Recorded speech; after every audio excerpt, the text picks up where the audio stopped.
नमस्कार, आर्य न्यूज देख रहे हैं आप। मैं हूं आपके साथ पल्लवी सिंह। रुक करेंगे उत्तराखंड बुलेटिन की ओर। शुरुआत करते हैं चंपावत से, जहां से खबर सामने आ रही है और मुख्यमंत्री पुष्कर सिंह धामी आज हरिद्वार दौरे पर रहे। जानकारी के मुताबिक उन्होंने कनखल के जगत गुरु आश्रम पहुंचकर शंकराचार्य स्वामी राजराजेश्वर आश्रम में मुलाकात की और उनसे आशीर्वाद लिया है। आपको बता दें कि उपचुनाव में जीत के बाद मुख्यमंत्री पहली बार हरिद्वार पहुंचे थे, जहां मुख्यमंत्री के दौरे के दौरान भाजपा नेताओं ने उनका जोरदार स्वागत किया। मुख्यमंत्री ने कहा है कि आज गंगा दशहरा के पावन अवसर पर मां गंगा का आशीर्वाद लेने आए हैं। उन्होंने सभी श्रद्धालुओं और गंगा भक्तों को शुभकामनाएं दी और कहा है कि उन्होंने मां गंगा से प्रदेश की खुशहाली के लिए कामना की है।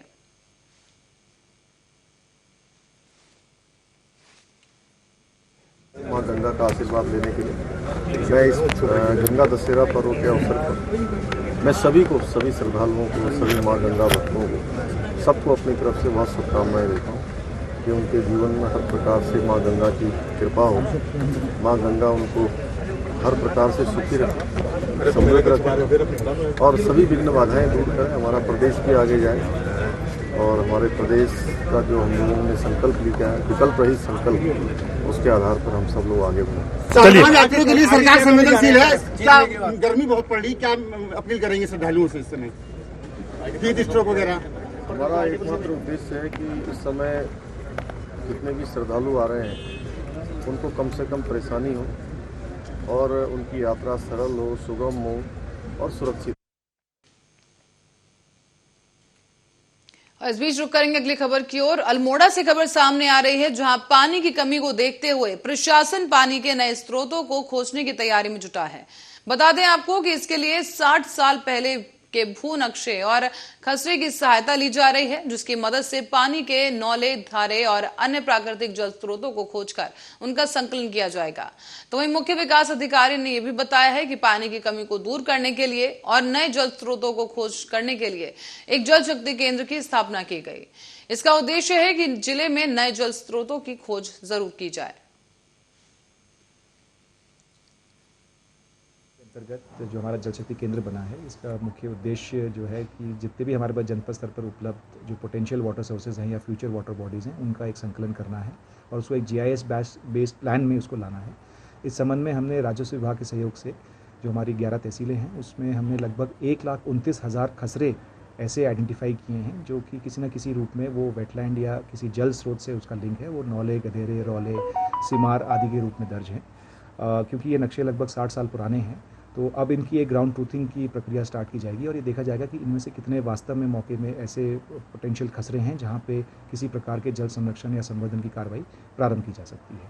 तो ये हम प्रयास करेंगे आने वाले 3 महीने में कि इसको हम एक दफ़ा इन्वेंटराइज कर सकें। खबर गदरपुर से है, जहां पर चाहे दिनेशपुर थाना और चाहे गदरपुर थाना, दोनों ही थानों क्षेत्र से मिट्टी माफियाओं के द्वारा नियम कानून की धज्जियां उड़ाई जा रही है। बता दें कि माफियाओं के द्वारा उपजाऊ जमीन की मिट्टी काटकर अन्य स्थानों में बेची जा रही है। साथ ही साथ उपजाऊ जमीन को बंजर बनाया जा रहा है और SDM के द्वारा दी गई परमिशन के अनुसार ओवरलोड मिट्टी और सूर्यास्त के बाद ट्रैक्टर ट्रॉली आबादी के अंदर से नहीं चला सकते। लेकिन सरकारी नियम कानून की धज्जियां उड़ाते हुए ये मिट्टी माफिया अपनी मनमानी कर रहे हैं और मिट्टी माफियाओं द्वारा रात में खेतों से मिट्टी उठाने का काम किया जा रहा है। जानकारी के अनुसार SDM का यह कहना है कि गल्फर के द्वारा मिट्टी खदान की जा रही है। इसी को रात में चलाने की परमिशन है। गल्फार जो NHI का वर्क चल रहा है हमारा बाईपास का, उसी में 24/7 की अनुमति है। अन्य को किसी प्रकार की अनुमति नहीं है। उसमें पुलिस को, प्रशासनिक जो हमारे तहसीलदार वगैरह, उनको कार्रवाई करनी चाहिए। मेरी तरफ से पूरा वो है कि कोई भी इस तरह का इलीगल करता हुआ पाया जाए तो उसको गाड़ियों को सीज करे और उस पर कार्रवाई करे। और रुक करेंगे अगली खबर की ओर। हल्द्वानी से खबर सामने आ रही है, जहां बीजेपी की 2 दिवसीय प्रदेश कार्य समिति का समापन हो गया है। तो वहीं समापन के बाद अब बीजेपी के प्रदेश अध्यक्ष ने मीडिया से बातचीत करते हुए कहा कि कार्य समिति में राज्य सरकार की उपलब्धियों पर चर्चा हुई। इसके अलावा राजनीतिक प्रस्ताव में राज्य की जनता को धन्यवाद भी दिया गया। 2 दिन की कार्य समिति में पदाधिकारियों के साथ बैठक करके अपने जितने कार्यक्रम हमारे पिछले दिनों में उनकी समीक्षा हुई और अगले कार्यक्रम तय किए। आज कार्य समिति में 4 प्रस्ताव हम लोग लेकर आए, उन पर विस्तृत चर्चा हुई। हमने उत्तराखंड की जनता को हृदय से धन्यवाद दिया, जिसके आशीर्वाद से 2/3 बहुमत हमें मिला है। हमने मुख्यमंत्री की विधानसभा जिस प्रकार से जीती है, वहाँ की जनता को भी हमने बहुत धन्यवाद दिया है।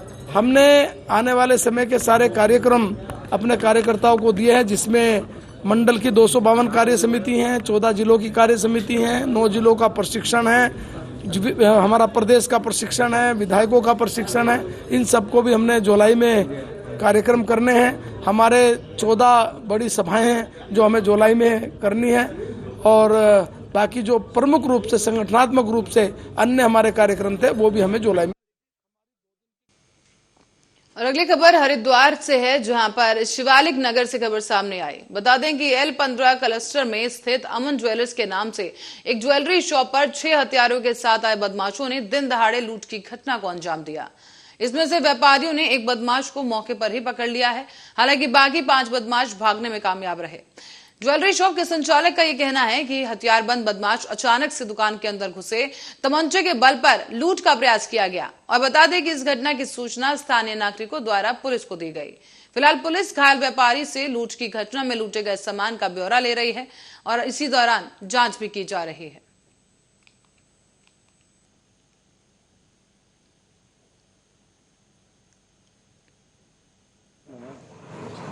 देखिए, इस बार जो घटना हुई है उसमें जो व्यापारी हैं उन्होंने साहस का परिचय दिया।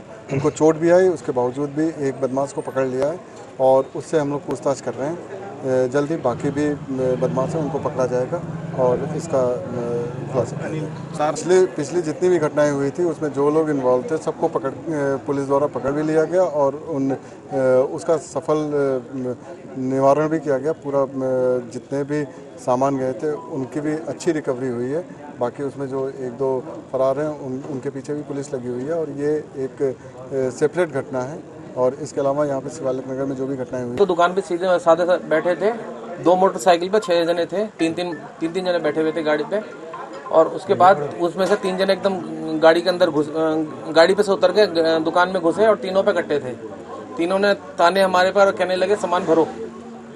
मैंने उनको मुंह को देखा, मैंने कहा क्या हो रहा, तो मैं उनकी तरफ को देखने लगा। उन्होंने मेरे 1-2 मुक्के मारा और उसके बाद उन्होंने पिस्टल कट्टे तान रखे थे मेरे पे। तो मैं थोड़ा सा आने सी कर रहा था, सोच रहा था कि भाई मैं क्या करूं। तो इतनी देर में एक ने मेरे सिर में जो है बट मारी उसकी कट्टे की। और उसके बाद जो है बस मैं भरता मैंने सोचा जैसे तो सब हमारा सारा सामान ले ही जाएंगे। मैंने जो है उसका बस एकदम से जो है उस पर अटैक कर दिया और हम 2-3 जने बैठे हुए थे, तो बस उसको पकड़ लिया। और बाकी के वो जो इसको छुड़ाने के लिए एक बंदा और उसका कोशिश कर रहा था, लेकिन वो जान बचा के वो भी।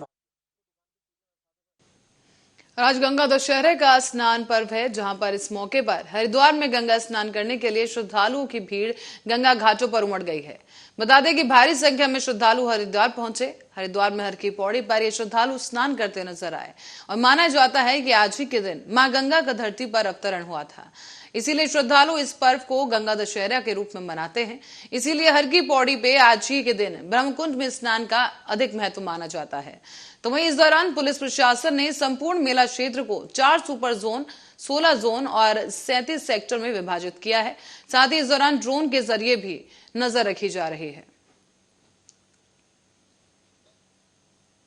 बहुत अच्छा।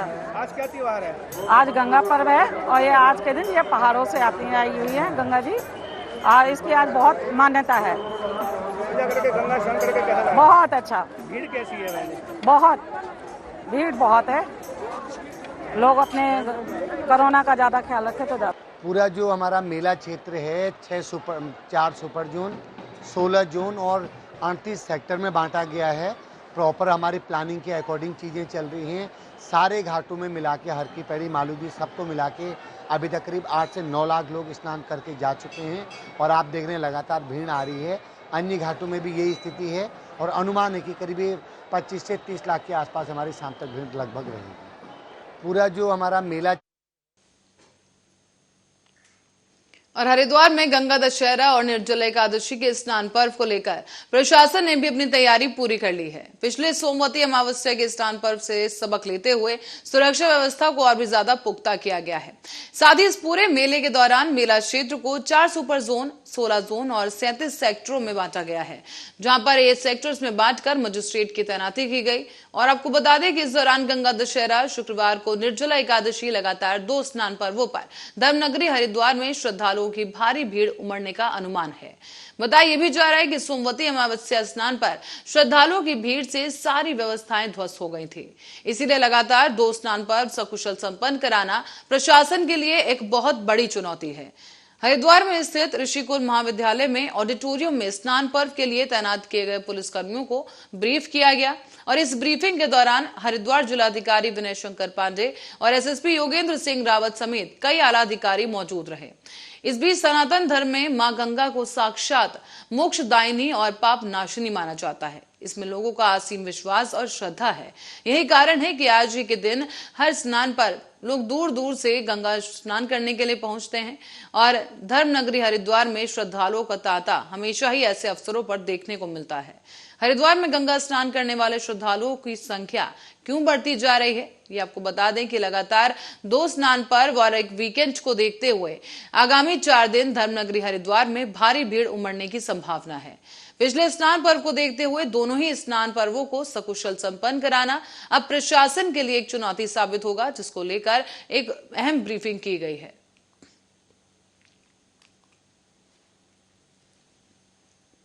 हमारे पुलिस और प्रशासन के लिए काफ़ी चैलेंजिंग है, लेकिन जैसा कि हम लोगों का पुराना अनुभव रहा है कि हम लोगों ने जितने भी बड़े स्नान पर्व पड़े उनको बहुत ही हमारे जितने भी अधीनस्थ हमारे अधिकारी कर्मचारी उन्होंने बड़ी मेहनत से और बहुत ही अच्छे ढंग से उसको संपन्न कराया है। आज उसी सिलसिले में हम लोगों ने एक यहाँ पर पुलिस और प्रशासन की संयुक्त ब्रीफिंग सेशन रखा था और बहुत ही बारीकियों से उनको समझाया गया है कि किन किन बिंदुओं पर हमें ध्यान देना है ताकि पिछले एक्सपीरियंसेस से अगर कोई कमी रह गई है तो इस बार न हो। और सारी व्यवस्थाएं हमारी पूर्ण हैं और 16 जोन और 37 सेक्टर में इस पूरे क्षेत्र को बांटा गया है और मैं उम्मीद करता हूं कि श्रद्धालुओं को किसी भी तरह की दिक्कत का सामना नहीं करना पड़ेगा और यह स्नान हमारा धर्म सनातन धर्म सतत चलने वाली गंगा है और गंगा हमारी आत्मा ही नहीं, आप ये समझ लीजिए कि इसमें साक्षात देव है। आपने राम जी थे, कृष्ण जी थे, पर गंगा है। इसमें लोगों की असीम श्रद्धा है, असीम भक्ति है और सबसे अधिक पुण्यदायी जो स्थिति है, मोक्षदायक स्थिति है, वो मात्र गंगा स्नान ही है। गंगा का ध्यान करने लेने मात्र से व्यक्ति को गंगा स्नान का फल मिल जाता है और गंगा स्नान करके अपने पापों को समाप्त करना, मोक्ष की कामना करना हर सनातन धर्मी का कर्तव्य भी है और हमारे गीता में भी वर्णित है कि हमारा अंतिम लक्ष्य भी मोक्ष प्राप्ति है। ये वो पर्व है जिस दिन मात्र स्नान करने से व्यक्ति को मोक्ष की व्यवस्था। जो आने वाला गंगा दशहरा का त्यौहार है, इसको लेके क्योंकि 4 दिन तक अब लगातार यहाँ पे कोई ना कोई त्यौहार रहेगा या वीकेंड रहेगा, तो पूरे क्षेत्र को हमने 4 जोन में 4 सुपर जोन में, 16 जोन में और 37 सेक्टर्स में हमने डिवाइड किया है, जिसमें कि राजपत्रित अधिकारी और इंस्पेक्टर रैंक के अधिकारी लगाए गए हैं। इस समय करीब हमारे 500 से अधिक पुलिसकर्मी और 5 कंपनी पीएसी इस कार्य में लगाई गई हैं। जो हमारा डाइवर्जन का प्लान है वो पूरी तरह से तैयार है। जैसे ही ट्रैफिक बढ़ेगा हम डाइवर्जन को लागू कर देंगे। मोटे तौर पर आज शाम को 3 बजे के बाद हम जो ट्रक्स वगैरह हैं इनको एंट्री नहीं देंगे अब, और ये कल एक बार जब ये स्नान पूर्ण हो जाएगा और आरती वगैरह पूर्ण हो जाएगी उसी के बाद हम इसको अलाउ करेंगे। और रुड़की में एक भीषण दुर्घटना हो गई है, जिसके तहत भगवानपुर क्षेत्र के रायपुर से एक टेम्पो सवारी लेकर रुड़की की ओर जा रहा था, लेकिन तभी सामने से आ रहे एक ट्रक की उसके साथ भिड़ंत हो गई। इस बीच आपको बता दें कि लोगों की चीख पुकार सुनकर आसपास के लोग घटनास्थल पर पहुंचे और घायलों को भगवानपुर हॉस्पिटल पहुंचाया गया, जहां 2 लोगों को हार्ट सेंटर के लिए रेफर कर दिया गया है। साथ ही साथ आपको बता दें कि 4 ऐसे लोग हैं जिन्हें रुड़की सिविल अस्पताल भेजा गया और डॉक्टर वंदना ने बताया है कि भगवानपुर क्षेत्र में रायपुर में ऑटो का एक्सीडेंट हुआ है। इसमें 4 लोगों को यहां लाया गया था, जिसमें से एक की मातृअवस्था में था, जबकि जुबैर नामक युवक को, जिसकी हालत सीरियस हो गई थी, उसे हार्ट सेंटर रेफर कर दिया गया है और बाकी घायलों का इलाज किया जा रहा है। ये जो घटना है ये रायपुर पे हुई, किसी ऑटो का एक्सीडेंट हुआ। इसमें 4 व्यक्ति हमारे पास लाए गए जो घायल थे, एक मृत अवस्था में लाया गया है। जुमेर नाम का जो लड़का लाया गया जिसकी उम्र 16 वर्ष थी, वो सीरियस था, उसको इलाज देकर हमने एम्स रेफ़र किया है। बाकी एक महिला को हमने अपने यहाँ एडमिट किया है, उसका जो ऑर्थोपेडिक सर्जन थे उनके अंडर इलाज चल रहा है। बाकी 2 लोग थे जो भगवानपुर से हमारे पास रेफ़र होकर आए, उनको हमने सीटी कराने के लिए आगे। और करेंगे अगली खबर का। केदारनाथ धाम में यात्रा के चलते भारी मात्रा में प्लास्टिक कचरा जमा हो रहा है और अब तक केदारनाथ में करीब 800 बैग प्लास्टिक कचरा जमा हो चुका है। तो वहीं यात्रा धीमी पड़ने पर प्लास्टिक कचरा नीचे अगस्त मुनि लाया जाएगा और केदारनाथ धाम में सफाई को लेकर प्रधानमंत्री की चिंता के बाद अब प्रशासन हरकत में आ गया है। दरअसल जिला प्रशासन, शहरी विकास विभाग और जिला पंचायत के साथ मिलकर लगातार धाम और यात्रा मार्ग पर सफाई की जा रही है। शहरी विकास के धाम में सफाई की निगरानी के लिए सहायक निदेशक विनोद कुमार को बतौर नोडल अधिकारी नियुक्त किया गया। इस बीच विनोद कुमार ने बताया है कि प्लास्टिक कूड़ा अलग छांटकर जमा किया जा रहा है। धाम में करीब 250 बैग में प्लास्टिक कूड़ा जमा किया गया, जबकि घोड़ा पड़ाव पर भी 600 से अधिक बैग भरे पड़े हैं। उन्होंने ये भी बताया कि अभी घोड़ों की उपलब्धता नहीं है और जिसकी वजह से ये कूड़ा अभी नीचे नहीं पहुंचाया जा सकता और ऐसे में जुलाई में यात्रा धीमी पड़ने पर इसके अगस्त मुनि लाए जाने की संभावना है। इधर जिला पंचायत के अपर मुख्य अधिकारी राजेश कुमार ने अवगत कराया कि जिला पंचायत लगातार यात्रा मार्ग, बैरांगना, मखौड़ा और फाटा हेलीपैड, मेन बाजार फाटा में सफाई करवा रहे हैं।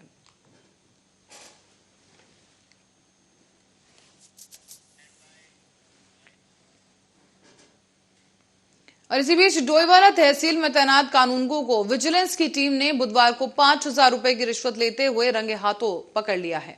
विजिलेंस की कार्रवाई से तहसील में हड़कंप मच गया, जबकि विजिलेंस टीम कानूनगो को गिरफ्तार कर अपने साथ देहरादून ले आई। आरोप है कि तहसील के कानूनगो मोतीलाल ने एक व्यक्ति से लैंड यूज चेंज कराने के दस्तावेजों पर रिपोर्ट लगाने के लिए 5,000 रुपए मांगे। पीड़ित व्यक्ति की शिकायत सामने आई, जिसके बाद विजिलेंस टीम से शिकायत की गई और विजिलेंस की टीम ने बुधवार को डोईवाला तहसील में पहुंचकर आरोपी कानूनगो को मौके पर 5,000 रुपए की रिश्वत लेते हुए पकड़ लिया है। विजिलेंस टीम ने कानूनगो के कक्ष में अलमारी में रखे हुए कई अन्य दस्तावेजों की भी जांच की। तहसील में कानूनगो के कक्ष को पूरी तरीके से बंद कर रखा था और इस दौरान पूछताछ की गई।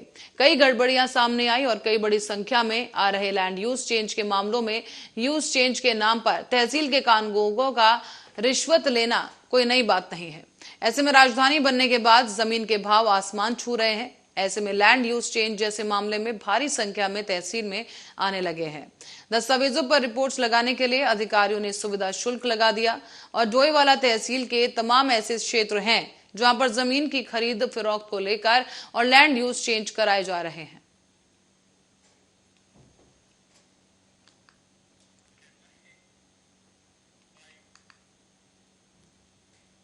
अब प्रदेश के 12 जिलों में त्रिस्तरीय पंचायतों के खाली पड़े पदों पर चुनाव के लिए राज्य निर्वाचन आयोग ने अधिसूचना जारी कर दी है। संबंधित क्षेत्रों में आचार संहिता लागू हो गई है, जो नतीजे आने तक जारी रहेगी। सभी खाली पदों के लिए 27 जून को चुनाव होगा। राज्य निर्वाचन आयुक्त चंद्रशेखर भट्ट की ओर से पंचायत के खाली पदों के लिए अधिसूचना भी जारी की गई। उन्होंने बताया है कि प्रदेश में ग्राम सभा सदस्यों के 4,821, ग्राम प्रधान के 179 और क्षेत्र पंचायत सदस्यों के 21 और जिला पंचायत सदस्यों के 3 पद खाली हैं, जिन पर चुनाव होगा। हरिद्वार जिला इस चुनाव में शामिल नहीं है। उन्होंने बताया है कि अब जिलों के अधिकारी और जिलाधिकारी संबंधित क्षेत्रों की अधिसूचना जारी करेंगे। जहां पर भी चुनाव होने हैं वहां आचार संहिता लागू रहेगी। क्षेत्र पंचायत सदस्यों के नामांकन की पूरी प्रक्रिया क्षेत्र पंचायत मुख्यालय पर होगी और जिला पंचायत सदस्यों के नामांकन की प्रक्रिया जिला पंचायत मुख्यालय पर होगी, लेकिन मतों की गणना क्षेत्र पंचायतों के मुख्यालय पर होगी और परिणाम जिला पंचायत मुख्यालय जारी करेगा। आपको बताते चलें कि चुनाव में सभी अधिकारियों और कर्मचारियों को कोविड से बचाव की गाइडलाइंस का पालन करना अनिवार्य होगा।